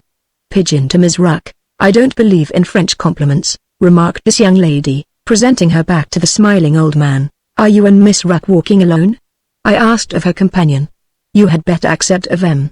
Pigeon's gallant protection, and of mine." Aurora Church had taken her hand out of Miss Ruck's arm. She looked at me, smiling, with her head a little inclined, while, upon her shoulder, she made her open parasol revolve. "Which is most improper, to walk alone or to walk with gentlemen?" "I wish to do what is most improper." "What mysterious logic governs your conduct?" I inquired. "He thinks you can't understand him when he talks like that," said Miss Ruck. "But I do understand you, always. So I have always ventured to hope, my dear Miss Ruck." "Well, if I didn't, it wouldn't be much loss," rejoined this young lady. "Allens, and Marker," cried M. Pigeon, smiling still, and undiscouraged by her inhumanity. "Let us make together the tour of the garden." And he imposed his society upon Miss Ruck with a respectful, elderly grace which was evidently unable to see anything in her reluctance but modesty, and was sublimely conscious of a mission to place modesty at its ease. This ill-assorted couple walked in front, while Aurora Church and I strolled along together. "I am sure this is more improper," said my companion. "This is delightfully improper." "I don't say that as a compliment to you," she added. "I would say it to any man, no matter how stupid." "Oh, I am very stupid," I answered, "but this doesn't seem to me wrong." "Not for you, no, only for me. There is nothing that a man can do that is wrong, is there? Immoral, you know, I mean." Yes, he can steal, but I think there is nothing else, is there?" "I don't know. One doesn't know those things until after one has done them. Then one is enlightened." "And you mean that you have never been enlightened?" "You make yourself out very good. That is better than making oneself out bad, as you do." The young girl glanced at me a moment, and then, with her charming smile, "That's one of the consequences of a false position." "Is your position false?" I inquired, smiling too at this large formula. "Distinctly so." "In what way?" "Oh, in every way. For instance, I have to pretend to be a Junefil. I am not a Junefil. No American girl is a Junefil. An American girl is an intelligent, responsible creature. I have to pretend to be very innocent, but I am not very innocent. You don't pretend to be very innocent, you pretend to be, what shall I call it, very wise. That's no pretense." "I am wise. You are not an American girl," I ventured to observe. My companion almost stopped, looking at me. There was a little flush in her cheek. "Voila," she said. "There's my false position. I want to be an American girl, and I'm not. Do you want me to tell you?" I went on. "An American girl wouldn't talk as you are talking now." "Please tell me," said Aurora Church, with expressive eagerness. "How would she talk?" "I can't tell you all the things an American girl would say, but I think I can tell you the things she wouldn't say. She wouldn't reason out her conduct, as you seem to me to do." Aurora gave me the most flattering attention. "I see. She would be simpler." to do very simple things that are not at all simple. That is the American girl. I permitted myself a small explosion of hilarity. I don't know whether you are a French girl, or what you are, I said, but you are very witty. Ah, you mean that I strike false notes? Cried Aurora Church, sadly. That's just what I want to avoid. I wish you would always tell me. The conversational union between Miss Ruck and her neighbor, in front of us, had evidently not become a close one. The young lady suddenly turned round to us with a question. Don't you want some ice cream? She doesn't strike false notes, I murmured. There was a kind of pavilion or kiosk, which served as a cafe, and at which the delicacies procurable at such an establishment were dispensed. Miss Ruck pointed to the little green tables and chairs which were set out on the gravel. Pigeon, fluttering with a sense of dissipation, seconded the proposal, and we presently sat down and gave our order to a nimble attendant. I managed again to place myself next to Aurora Church. Our companions were on the other side of the table. My neighbor was delighted with our situation. This is best of all, she said. I never believed I should come to a cafe with two strange men. Now, you can't persuade me this isn't wrong. To make it wrong we ought to see your mother coming down that path. Ah, my mother makes everything wrong, said the young girl, attacking with a little spoon in the shape of a spade the apex of a pink ice. And then she returned to her idea of a moment before. You must promise to tell me to warn me in some way whenever I strike a false note. You must give a little cough, like that. Ahem. You will keep me very busy, and people will think I am in a consumption. Voyons, she continued, why have you never talked to me more? Is that a false note? Why haven't you been attentive? That's what American girls call it, that's what Miss Ruck calls it. I assured myself that our companions were out of earshot, and that Miss Ruck was much occupied with a large vanilla cream. Because you are always entwined with that young lady. There is no getting near you. Aurora looked at her friend while the latter devoted herself to her ice. You wonder why I like her so much, I suppose. So does Mama, else I purred. I don't like her particularly, je n'en suis pas folle. But she gives me information, she tells me about America. Mama has always tried to prevent my knowing anything about it, and I am all the more curious. And then Miss Ruck is very fresh. I may not be so fresh as Miss Ruck, I said, but in future, when you want information, I recommend you to come to me for it. Our friend offers to take me to America. She invites me to go back with her, to stay with her. You couldn't do that, could you? And the young girl looked at me a moment. Bon, a false note. I can see it by your face. You remind me of a maitre de piano. You overdo the character. The poor American girl, I said. Are you going to stay with that delightful family? I will go and stay with anyone that will take me or ask me. It's a real nostalgia. She says that in New York in 37th Street I should have the most lovely time. I have no doubt you would enjoy it. Absolute liberty to begin with. It seems to me you have a certain liberty here, I rejoined. Ah, this? Oh, I shall pay for this. I shall be punished by Mama, and I shall be lectured by Madame Galopin, the wife of the pasteur? His Denis House? Madame Galopin, for Mama, is the incarnation of European opinion. That's what vexes me with Mama, her thinking so much of people like Madame Galopin. Going to see Madame Galopin. Mama calls that being in European society. European society. I'm so sick of that expression. I have heard it since I was 6 years old. Who is Madame Galopin? Who thinks anything of her here? She is nobody, she is perfectly third-rate. If I like America better than Mama, I also know Europe better, but your mother, certainly, I objected, a trifle timidly, for my young lady was excited, and had a charming little passion in her eye. Your mother has a great many social relations all over the continent. She thinks so, but half the people don't care for us. They are not so good as we, and they know it. I'll do them the justice, and they wonder why we should care for them. When we are polite to them, they think the less of us. There are plenty of people like that. Mama thinks so much of them simply because they are foreigners. If I could tell you all the dull, stupid, second-rate people I have had to talk to, for no better reason than that they were always ! Germans, French, Italians, Turks, everything. When I complain, Mama always says that at any rate it's practice in the language. And she makes so much of the English, too. I don't know what that's practice in. Before I had time to suggest an hypothesis, as regards this latter point, I saw something that made me rise, with a certain solemnity, from my chair. This was nothing less than the neat little figure of Mrs. Church, a perfect model of the femme comme il faut, approaching our table with an impatient step, and followed most unexpectedly in her advance by the preeminent form of Mr. Ruck. She had evidently come in quest of her daughter, and if she had commanded this gentleman's attendance, It had been on no softer ground than that of his unenvied paternity to her guilty child's accomplice. My movement had given the alarm, and Aurora Church and Dem. Pigeon got up. Miss Ruck alone did not, in the local phrase, derange herself. Mrs. Church, beneath her modest little bonnet, looked very serious, but not at all fluttered. She came straight to her daughter, who received her with a smile, and then she looked all round at the rest of us, very fixedly and tranquilly, without bowing. I must do both these ladies the justice to mention that neither of them made the least little scene. "I have come for you, dearest," said the mother. "Yes, dear mamma, come for you, Mrs. Church repeated, looking down at the relics of our little feast. I was obliged to ask Mr. Ruck's assistance.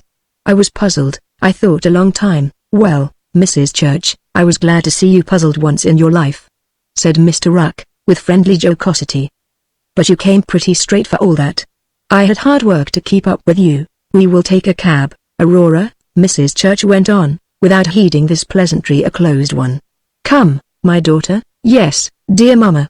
The young girl was blushing, yet she was still smiling. She looked round at us all, and, as her eyes met mine, I thought she was beautiful. "Goodbye," she said to us. "I have had a lovely time." "We must not linger," said her mother, "it is 5 o'clock. We are to dine, you know, with Madame Gilopin." "I had quite forgotten," Aurora declared. "That will be charming. Do you want me to assist you to carry her back, ma'am?" asked Mr. Ruck. Mrs. Church hesitated a moment, with her serene little gaze. "Do you prefer, then, to leave your daughter to finish the evening with these gentlemen?" Mr. Ruck pushed back his hat and scratched the top of his head. "Well, I don't know. How would you like that, Sophie?" "Well, I never!" exclaimed Sophie, as Mrs. Church marched off with her daughter. Chapter 8. I had half expected that Mrs. Church would make me feel the weight of her disapproval of my own share in that little act of revelry in the English garden. But she maintained her claim to being a highly reasonable woman. I could not but admire the justice of this pretension by recognizing my irresponsibility. I had taken her daughter as I found her, which was, according to Mrs. Church's view, in a very equivocal position. The natural instinct of a young man, in such a situation, is not to protest but to profit, and it was clear to Mrs. Church that I had had nothing to do with Miss Aurora's appearing in public under the insufficient chaperonage of Miss Ruck. Besides, she liked to converse, and she apparently did me the honor to believe that of all the members of the pension Beaurepas I had the most cultivated understanding. I found her in the salon a couple of evenings after the incident I have just narrated, and I approached her with a view of making my peace with her, if this should prove necessary. But Mrs. Church was as gracious as I could have desired. She put her marker into her book, and folded her plump little hands on the cover. She made no specific allusion to the English garden. She embarked, rather, upon those general considerations in which her refined intellect was so much at home. "Always at your studies, Mrs. Church," I ventured to observe. "Que voulez-vous?" To say studies is to say too much. One doesn't study in the parlor of a boarding house. But I do what I can. I have always done what I can. That is all I have ever claimed. No one can do more, and you seem to have done a great deal. "Do you know my secret?" she asked, with an air of brightening confidence. And she paused a moment before she imparted her secret: to care only for the best. To do the best, to know the best, to have, to desire, to recognize, only the best. That's what I have always done, in my quiet little way. I have gone through Europe on my devoted little errand, seeking, seeing, heeding, only the best. And it has not been for myself alone, it has been for my daughter. My daughter has had the best. We are not rich, but I can say that she has had you, madame, I rejoined finally. Certainly, such as I am, I have been devoted. We have got something everywhere, a little here, a little there. That's the real secret: to get something everywhere. You always can if you are devoted. Sometimes it has been a little music, sometimes a little deeper insight into the history of art. Every little counts, you know. Sometimes it has been just a glimpse, a view, a lovely landscape, an impression. We have always been on the lookout. Sometimes it has been a valued friendship, a delightful social tie. Here comes the European society, the poor daughter's bugbear, I said to myself. Certainly, I remarked aloud, I admit, rather perversely, if you have lived a great deal in pensions, you must have got acquainted with lots of people. Mrs. Church dropped her eyes a moment, and then, with considerable gravity, I think the European pension system in many respects remarkable, and in some satisfactory. But of the friendships that we have formed, few have been contracted in establishments of this kind. I am sorry to hear that, I said, laughing. I don't say it for you, though I might say it for some others. We have been interested in European homes. Oh, I see. We have the entree of the old Genevese society. I like its tone. I prefer it to that of Mr. Ruck, added Mrs. Church, calmly, to that of Mrs. Ruck and Miss Ruck, of Miss Ruck especially. Ah, the poor Rucks haven't any tone at all. I said don't take them more seriously than they take themselves. Tell me this, my companion rejoined, are they fair examples? Examples of what? Of our American tendencies. Tendencies is a big word, dear lady. Tendencies are difficult to calculate. And you shouldn't abuse those good Rucks, who have been very kind to your daughter. They have invited her to go and stay with them in 37th Street, Aurora has told me. It might be very serious, it might be very droll, I said. To me, declared Mrs. Church, it is simply terrible. I think we shall have to leave the pension Beaurepas. I shall go back to Madame Chamouset. On account of the Rucks? I asked. Pray, why don't they go themselves? I had given them some excellent addresses written down the very hours of the trains. They were going to Appenzell. I thought it was arranged. They talk of Chamouni now, I said, but they are very helpless and undecided. I will give them some Chamouni addresses. Mrs. Ruck will send a chaise à porters. I will give her the name of a man who lets them lower than you get them at the hotels. After that they must go. Well, I doubt, I observed, whether Mr. Ruck will ever really be seen on the murdered lace in a high hat. He's not like you. He doesn't value his European privileges. He takes no interest. He regrets Wall Street, acutely. As his wife says, he is very restless, but he has no curiosity about Chamouni. So you must not depend too much on the effect of your addresses. Is it a frequent type? Asked Mrs. Church, with an air of self-control. I am afraid so. Mr. Ruck is a broken-down man of business. He is broken down in health, and I suspect he is broken down in fortune. He has spent his whole life in buying and selling. He knows how to do nothing else. His wife and daughter have spent their lives, not in selling, but in buying, and they, on their side, know how to do nothing else. To get something in a shop that they can put on their backs, that is their one idea. They haven't another in their heads. Of course they spend no end of money, and they do it with an implacable persistence, with a mixture of audacity and of cunning. They do it in his teeth and they do it behind his back. The mother protects the daughter, and the daughter eggs on a mother. Between them they are bleeding him to death. Ah, what a picture! Murmured Mrs. Church. I am afraid they are very uncultivated. I share your fears. They are perfectly ignorant. They have no resources. The vision of fine clothes occupies their whole imagination. They have not an idea, even a worse one, to compete with it. Poor Mr. Ruck, who is extremely good-natured and soft, seems to me a really tragic figure. He is getting bad news every day from home. His business is going to the dogs. He is unable to stop it. He has to stand and watch his fortunes ebb. He has been used to doing things in the big way, and he feels mean if he makes a fuss about bills. So the ladies keep sending them in. But haven't they common sense? Don't they know they are ruining themselves? They don't believe it. The duty of an American husband and father is to keep them going. If he asks them how, that's his own affair. So, by way of not being mean, of being a good American husband and father, poor Ruck stands staring at bankruptcy. Mrs. Church looked at me a moment, in quickened meditation.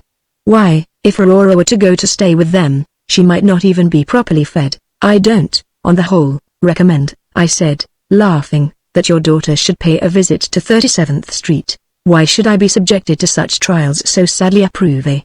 Why should a daughter of mine like that dreadful girl? Does she like her? Pray, do you mean, asked my companion, softly, that Aurora is a hypocrite? I hesitated a moment. A little, since you ask me. I think you have forced her to be, Mrs. Church answered this possibly presumptuous charge with a tranquil, candid exultation. I never force my daughter. She is nevertheless in a false position, I rejoined. She hungers and thirsts to go back to her own country. She wants to come out in New York, which is certainly, socially speaking, the El Dorado of young ladies. She likes anyone, for the moment, who'll talk to her of that, and serve as a connecting link with her native shores. Miss Ruck performs this agreeable office. Your idea is, then, that if she were to go with Miss Ruck to America she would drop her afterwards. I complimented Mrs. Church upon her logical mind, but I repudiated this cynical supposition.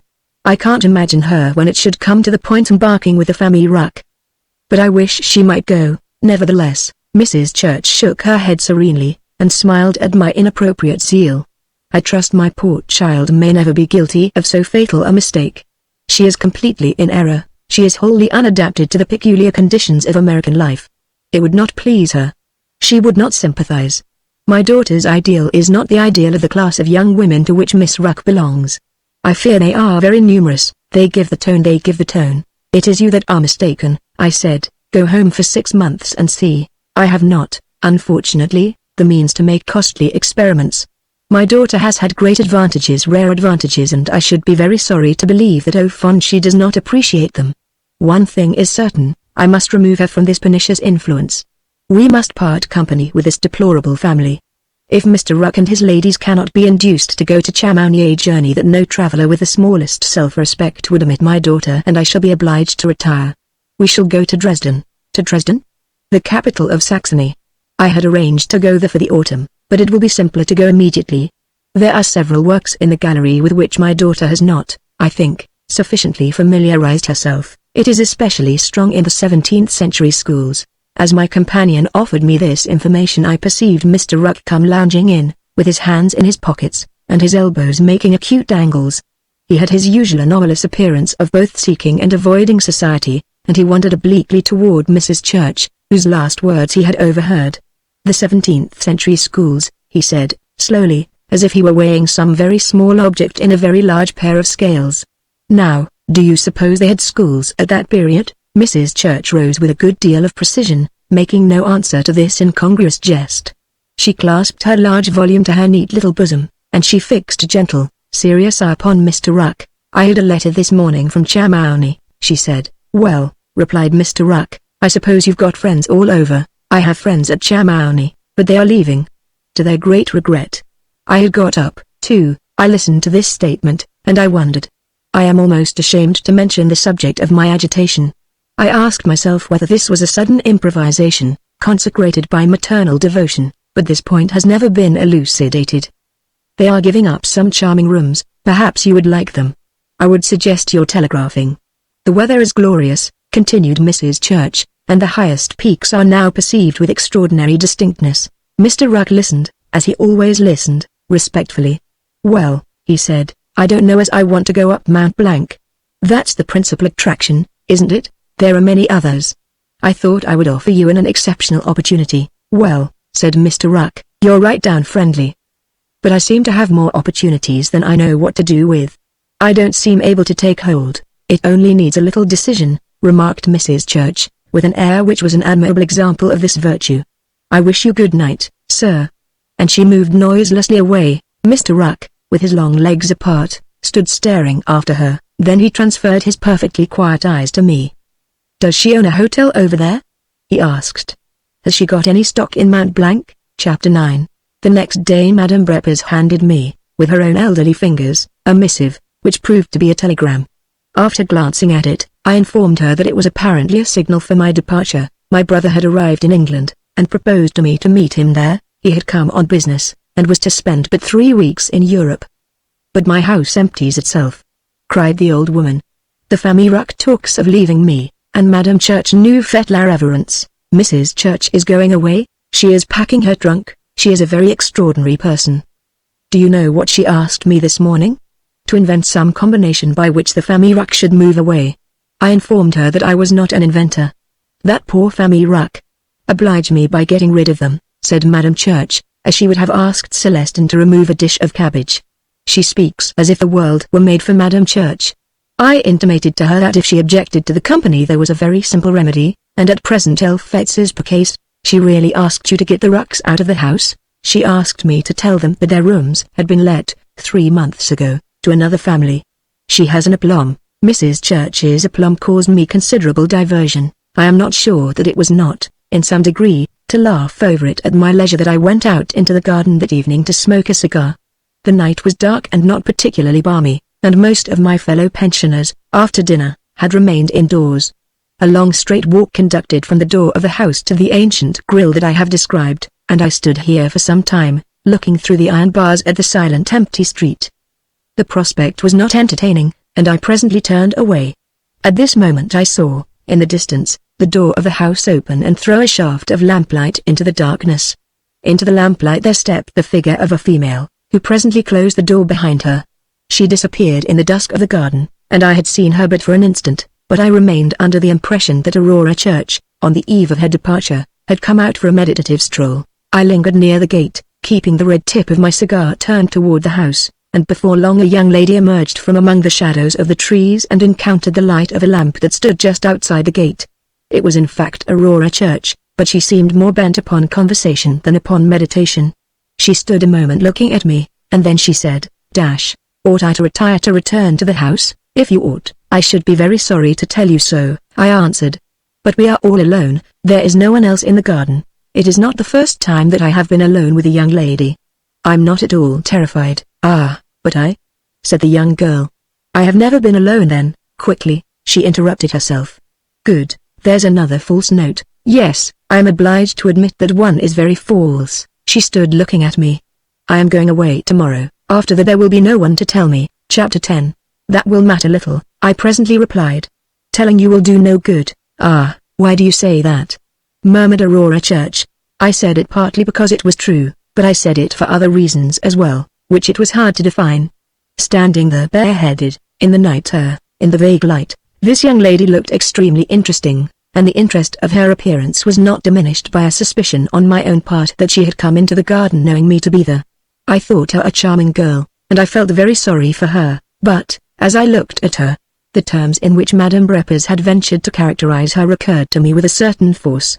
I had professed a contempt for them at the time, but it now came into my head that perhaps this unfortunately situated, this insidiously mutinous young creature, was looking out for a preserver. She was certainly not a girl to throw herself at a man's head, but it was possible that in her intense, her almost morbid desire to put into effect an ideal which was perhaps after all charged with as many fallacies as her mother affirmed, she might do something reckless and irregular, something in which a sympathetic compatriot, as yet unknown, would find his profit. The image, unshaped though it was, of this sympathetic compatriot, filled me with a sort of envy. For some moments I was silent, conscious of these things, and then I answered her question. "Because some things, some differences are felt, not learned. To you liberty is not natural, you are like a person who has bought a repeater, and, in his satisfaction, is constantly making it sound. To a real American girl her liberty is a very vulgarly ticking old clock." "You mean, then," said the poor girl, "that my mother has ruined me?" "Ruined you? She has so perverted my mind, that when I try to be natural I am necessarily immodest." "That again is a false note," I said, laughing. She turned away. "I think you are cruel." "By no means," I declared, "because, for my own taste, I prefer you as." I hesitated, and she turned back. "As what?" "As you are." She looked at me a while again, and then she said, in a little reasoning voice that reminded me of her mother's, only that it was conscious and studied, "I was not aware that I am under any particular obligation to please you." And then she gave a clear laugh, quite at variance with her voice. "Oh, there is no obligation," I said, "but one has preferences. I am very sorry you are going away. What does it matter to you? You are going yourself, as I am going in a different direction. That makes all the greater separation." She answered nothing. She stood looking through the bars of the tall gate at the empty, dusky street. "This grill is like a cage," she said, at last. "Fortunately, it is a cage that will open." And I laid my hand on the lock. "Don't open it," and she pressed the gate back. "If you should open it I would go out and never return." "Where should you go?" "To America." "Straight away?" "Somehow or other." "I would go to the American consul. I would beg him to give me money to help me." I received this assertion without a smile. I was not in a smiling humor. On the contrary, I felt singularly excited, and I kept my hand on the lock of the gate.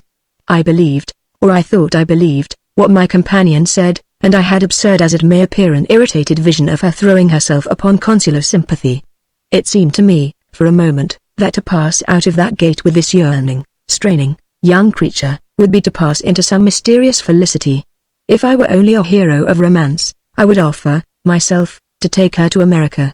In a moment more, perhaps, I should have persuaded myself that I was one, but at this juncture I heard a sound that was not romantic. It proved to be the very realistic tread of Celestine, the cook, who stood grinning at us as we turned about from our colloquy. "I asks bien pardon," said Celestine. "The mother of Mademoiselle desires that Mademoiselle should come in immediately. Le Pasteur Galopin has come to make his adux to seize dames." Aurora gave me only one glance, but it was a touching one. Then she slowly departed with Celestine. The next morning, on coming into the garden, I found that Mrs. Church and her daughter had departed. I was informed of this fact by old M. Pigeon, who sat there under a tree, having his coffee at a little green table. "I have nothing to envy you," he said. "I had the last glimpse of that charming Miss Aurora." "I had a very late glimpse," I answered, "and it was all I could possibly desire." "I have always noticed," rejoined M. Pigeon, "that your desires are more moderate than mine. Que voulez vous? I am of the old school. Je crois que la race s'est perdue. I regret the departure of that young girl. She had an enchanting smile. Sarah une femme d'esprit." For the mother, I couldn't console myself. I am not sure that she was a femme d'esprit, though she wished to pass for one. Round, rosy, prickly, she yet had not the temperament of her appearance. She was a femme austere. I have often noticed that contradiction in American ladies. You see a plump little woman, with a speaking eye, and the contour and complexion of a ripe peach, and if you venture to conduct yourself in the smallest degree in accordance with these indices, you discover a species of Methodist of what do you call it of Quakeress. On the other hand, you encounter a tall, lean, angular person, without color, without grace, all elbows and knees, and you find it's a nature of the tropics. The women of duty look like coquettes, and the others look like alpenstocks. However, we have still the handsome Madame Ruck, a real femme de Rubens, cela. It is very true that to talk to her one must know the Flemish tongue. I had determined, in accordance with my brother's telegram, to go away in the afternoon, so that, having various duties to perform, I left M. Pigeon to his international comparisons. Among other things, I went in the course of the morning to the banker's, to draw money for my journey, and there I found Mr. Ruck, with a pile of crumpled letters in his lap, his chair tipped back, and his eyes gloomily fixed on the fringe of the green plush tablecloth. I timidly expressed the hope that he had got better news from home, whereupon he gave me a look in which, considering his provocation, the absence of irritation was conspicuous. He took up his letters in his large hand, and crushing them together, held it out to me. "That epistolary matter," he said, "is worth about 5 cents. But I guess," he added, rising, "I have taken it in by this time." When I had drawn my money, I asked him to come and breakfast with me at the little brasserie, much favored by students, to which I used to resort in the old town. "I couldn't eat, sir," he said, "I couldn't eat. Bad news takes away the appetite. But I guess I'll go with you, so that I needn't go to table down there at the pension. The old woman down there is always accusing me of turning up my nose at her food. Well, I guess I shan't turn up my nose at anything now." We went to the little brasserie, where poor Mr. Ruck made the lightest possible breakfast. But if he ate very little, he talked a great deal. He talked about business, going into 100 details in which I was quite unable to follow him. His talk was not angry nor bitter, it was a long, meditative, melancholy monologue. If it had been a trifle less incoherent I should almost have called it philosophic. I was very sorry for him. I wanted to do something for him, but the only thing I could do was, when we had breakfasted, to see him safely back to the pension Beaurepas. We went across the Trill and down the Corratory, out of which we turned into the Rue du Rhône. In this latter street, as all the world knows, are many of those brilliant jewelers' shops for which Geneva is famous. I always admired their glittering windows, and never passed them without a lingering glance. Even on this occasion, preoccupied as I was with my impending departure, and with my companion's troubles, I suffered my eyes to wander along the precious tiers that flashed and twinkled behind the huge clear plates of glass. Thanks to this inveterate habit, I made a discovery. In the largest and the most brilliant of these establishments I perceived 2 ladies, seated before the counter with an air of absorption, which sufficiently proclaimed their identity. I hoped my companion would not see them, but as we came abreast of the door, a little beyond, we found it open to the warm summer air. Mr. Ruck happened to glance in, and he immediately recognized his wife and daughter. He slowly stopped, looking at them. I wondered what he would do. The salesman was holding up a bracelet before them, on its velvet cushion, and flashing it about in an irresistible manner. Mr. Ruck said nothing, but he presently went in, and I did the same. "It will be an opportunity," I remarked, as cheerfully as possible, "for me to bid goodbye to the ladies." They turned round when Mr. Ruck came in, and looked at him without confusion. "Well, you had better go home to breakfast," remarked his wife. Miss Sophie made no remark, but she took the bracelet from the attendant and gazed at it very fixedly. Mr. Ruck seated himself on an empty stool and looked round the shop. "Well, you have been here before," said his wife. "You were here the first day we came." Miss Ruck extended the precious object in her hands towards me. "Don't you think that sweet?" she inquired. I looked at it a moment. "No, I think it's ugly." She glanced at me a moment, incredulous. "Well, I don't believe you have any taste." "Why, sir, it's just lovely," said Mrs. Ruck. "You'll see it someday on me, anyway," her daughter declared. "No, he won't," said Mr. Ruck, quietly. "It will be his own fault." Then, Miss Sophie observed, "Well, if we are going to Chamonix we want to get something here," said Mrs. Ruck. "We may not have another chance." Mr. Ruck was still looking round the shop, whistling in a very low tone. "We ain't going to Chamonix. We are going to New York City, straight." "Well, I'm glad to hear that," said Mrs. Ruck. "Don't you suppose we want to take something home?" "If we are going straight back I must have that bracelet," her daughter declared. "Only I don't want a velvet case, I want a satin case." "I must bid you goodbye," I said to the ladies. "I am leaving Geneva in an hour or two. Take a good look at that bracelet, so you'll know it when you see it," said Miss Sophie. "She's bound to have something," remarked her mother, almost proudly. Mr. Ruck was still vaguely inspecting the shop. He was still whistling a little. "I am afraid he is not at all well," I said, softly, to his wife. She twisted her head a little, and glanced at him. "Well, I wish he'd improve," she exclaimed. "A satin case, and a nice one," said Miss Ruck to the shopman. I bade Mr. Ruck goodbye. "Don't wait for me," he said, sitting there on his stool, and not meeting my eye. "I've got to see this thing through." I went back to the pension Beaurepas, and when, an hour later, I left it with my luggage, the family had not returned.